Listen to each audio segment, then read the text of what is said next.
Tonight's tale begins with an old book, a forgotten ticket, and a warning that should never have been ignored.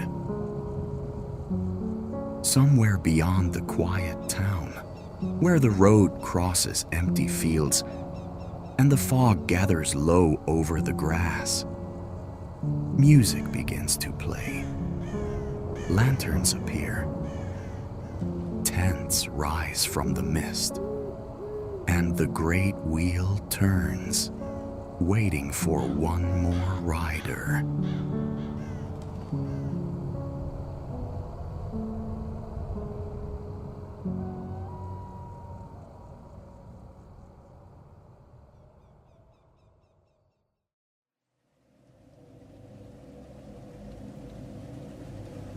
The Midnight Carnival. The antique shop stood at the quiet end of the town's main street, half hidden between a shuttered bakery and an old tailor's shop that looked as though it had not opened its doors in years. Its windows were filled with the sort of objects that seemed to belong to another time.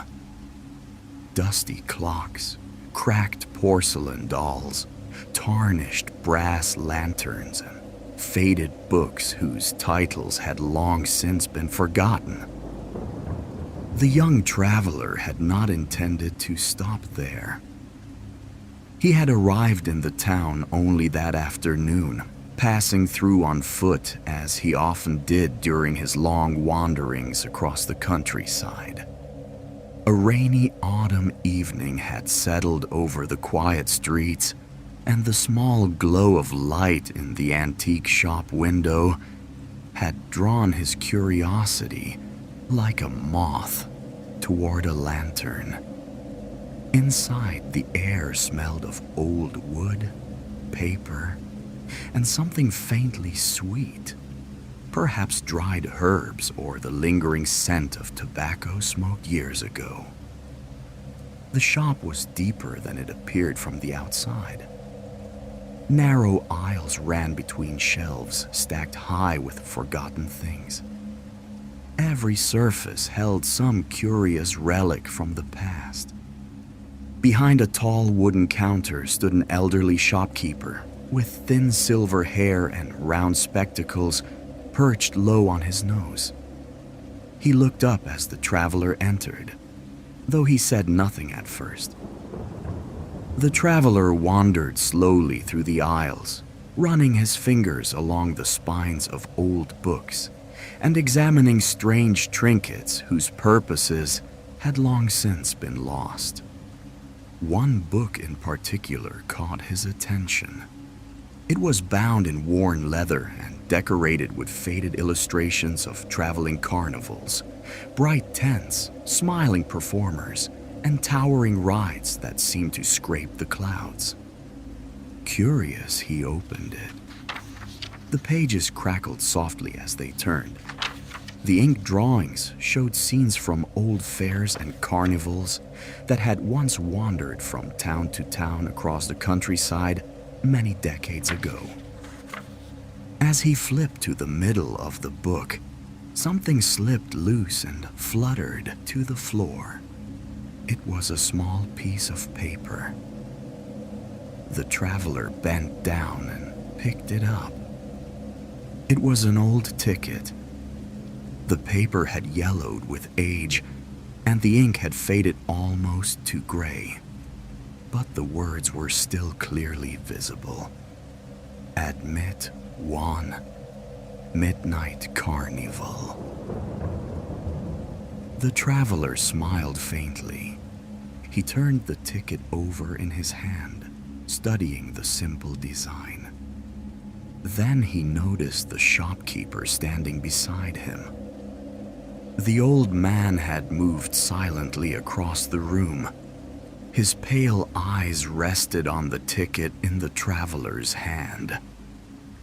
For a moment, neither of them spoke. "You found that inside the book?" the shopkeeper asked quietly. "Yes," the traveler replied. "Strange place for a carnival ticket." The old man studied the ticket for a long moment. "That carnival has not been seen here for many years," he said at last. The traveler laughed softly. "I suppose the ticket is only part of the book's decoration." The shopkeeper did not smile. "If I were you," he said slowly, "I would leave that ticket where you found it." The traveler raised an eyebrow. "Why?" The shopkeeper hesitated. Then he shook his head. "Just an old story," he said. The traveler slipped the ticket into his coat pocket and purchased the book. Outside, the evening had grown darker. The moon had risen above the rooftops, casting a pale glow over the quiet town. The traveler followed the road out toward the countryside, the antique shop slowly disappearing behind him. The road stretched between wide empty fields and dark lines of distant trees. The air had grown colder as the night deepened, and a thin mist had begun creeping across the ground. The traveler walked for some time beneath the bright full moon. The countryside was silent except for the soft rustle of wind moving through tall grass. Then he heard something unexpected. At first he thought it was only the wind, but the sound came again. Faint, distant music. Not ordinary music. A strange, cheerful melody played by what sounded like an old carnival organ. The traveler stopped walking.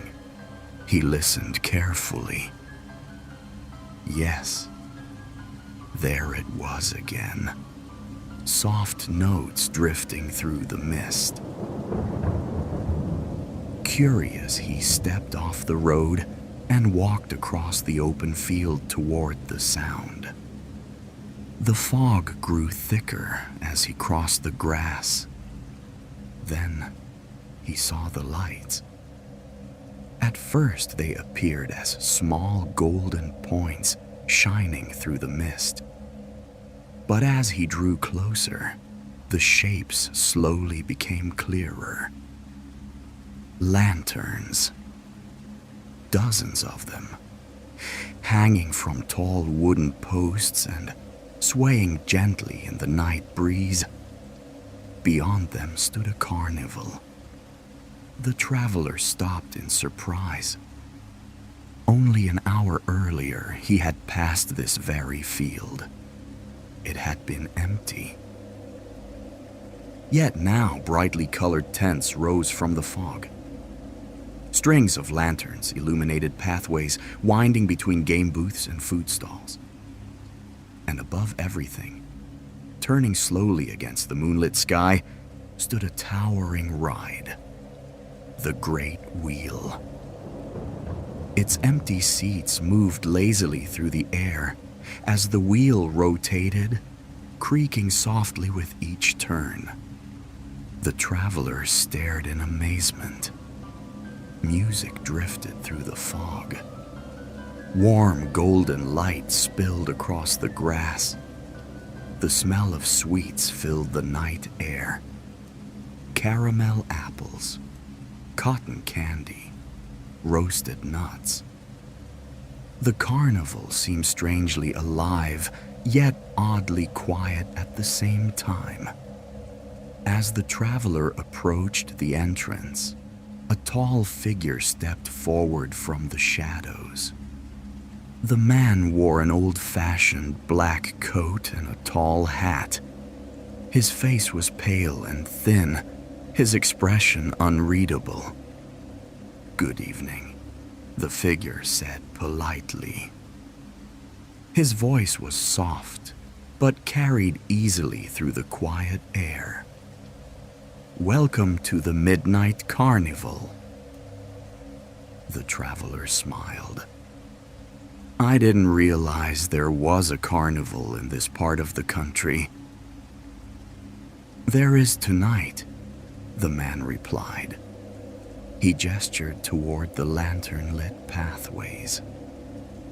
"Enjoy yourself." The traveler stepped inside. The carnival was filled with games and rides, though strangely few people seemed to be speaking. Pale visitors wandered slowly between the stalls, their movements calm and quiet. The traveler approached the first game booth. A row of glass bottles stood on a wooden shelf. "Try your luck," said the attendant. The traveler tossed the ball. Every bottle fell. The attendant handed him a prize. The traveler laughed. At the next booth, he tried another game. And again, he won. Every game, every time. The rides were just as strange. When he stepped onto the great wheel, the seat lifted him higher and higher into the night sky. The ride seemed to last far longer than it should. Below him, the carnival lights glowed through the fog like scattered stars. The music continued playing, but as the traveler descended back toward the ground, he began to notice something strange. The other visitors, they were not smiling. They moved slowly. Their faces were pale, and their eyes seemed distant, almost empty. The traveler stepped away from the ride, feeling a sudden chill. A cold wind swept across the carnival grounds. The lantern lights flickered. The music wavered. Then something skittered across the dirt path and landed at his feet. A torn page of newspaper. The traveler bent down and picked it up. The headline was large and dark across the top of the page. "Several dead in carnival accident." The article described a terrible disaster. A ride had collapsed during a traveling carnival many years ago. The accident had happened shortly after midnight in this very field. The traveler felt a cold knot form in his stomach. He looked slowly around the carnival. The pale visitors had stopped moving. All of them were staring at him. Then the clock tower near the entrance began to ring. Once, twice, 3 times. The midnight hour. With every chime, the lantern lights dimmed. The music slowed. The fog thickened.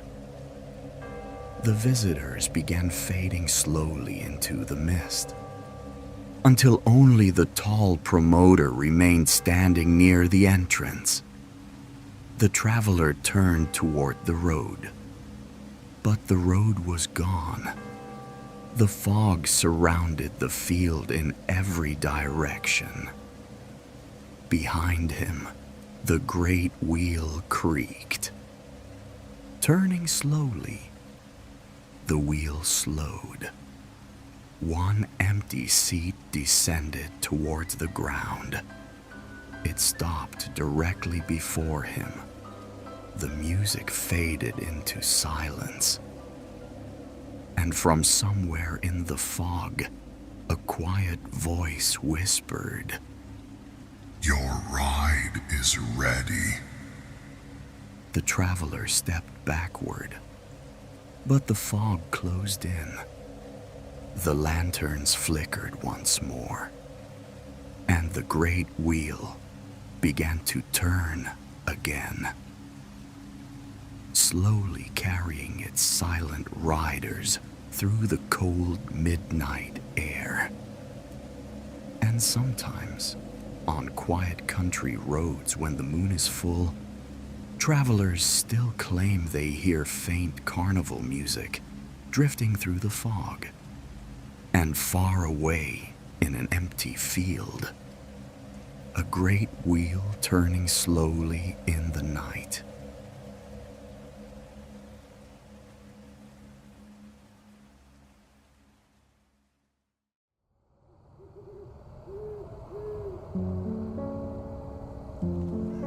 Well then, you've made it all the way to the end.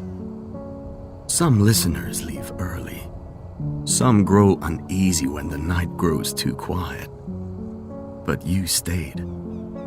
And if you enjoyed tonight's ghostly tale, feel free to like the video, share it with a fellow night wanderer, and subscribe to the channel. It helps keep the lantern burning and the stories coming. Thank you for listening. Until we meet again for more short ghost stories, long after midnight.